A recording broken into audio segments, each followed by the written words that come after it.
করলার ঝোল হলে না আমার আর কিছু লাগে না। আসসালামু আলাইকুম, কেমন আছেন সবাই? আলহামদুলিল্লাহ, আপনাদের দয়ায় আমিও ভালো আছি। আমি আজকে রুই মাছ দিয়ে সজনে ডাঁটা করলা আলুর পাতলা ঝোল রান্না করব। এখানে আমি সবজিগুলো ভালোভাবে কেটে ধুয়ে পরিমাণ মতো সব মশলা দিয়ে রেডি করে নিয়েছি। এখন একটি পাতিলে কেটে রাখা পেঁয়াজ মরিচ দিয়ে একটু ভালোভাবে ভেজে সবজিগুলোকে ঢেলে দিলাম।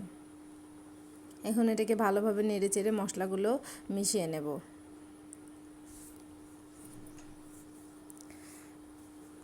অনেকেই করলা পছন্দ করে না, বাট আমার করলা ভীষণ পছন্দ। করলার ঝোল হইলে আমি অনায়াসে 1 প্লেট ভাত খেয়ে ফেলতে পারি। এখন আমি লবণ হলুদ দিয়ে মাখিয়ে রাখা মাছগুলো ভেজে নেব।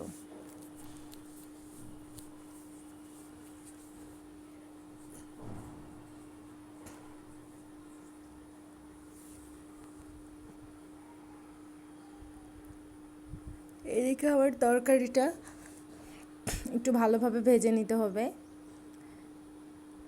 এটা ভালোভাবে ভাজা হয়ে গেলে এখানে আমি পরিমাণ মতো পানি দিয়ে কষিয়ে নেব।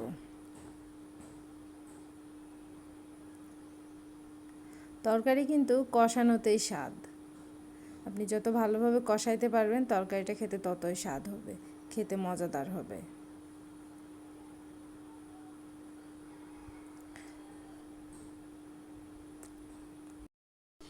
মাছগুলোকে একটু উল্টায় পাল্টায় দিয়ে ভালোভাবে ভেজে নেব।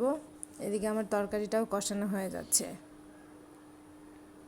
তরকারিটা একবার কষানোর পর দ্বিতীয়বার যখন আবার একটু পানি দিয়ে কষিয়ে নিব, তখন আমি মাছগুলোকে দিয়ে দেব। তরকারির সাথে মাছগুলো একটু ভালোভাবে কষিয়ে নেব।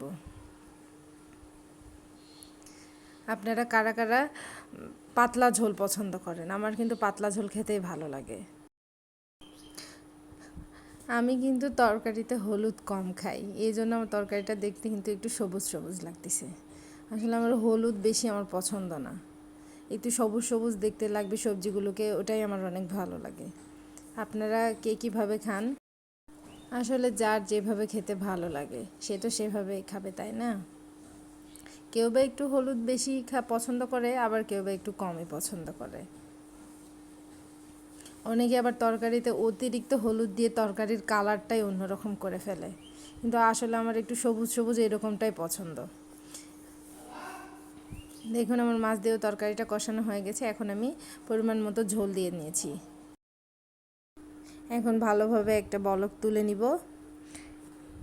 এই যে দেখুন আমার তরকারিটা দেখতে কিন্তু অনেক লোভনীয় হয়েছে, তাই না? খেতেও দারুণ হবে।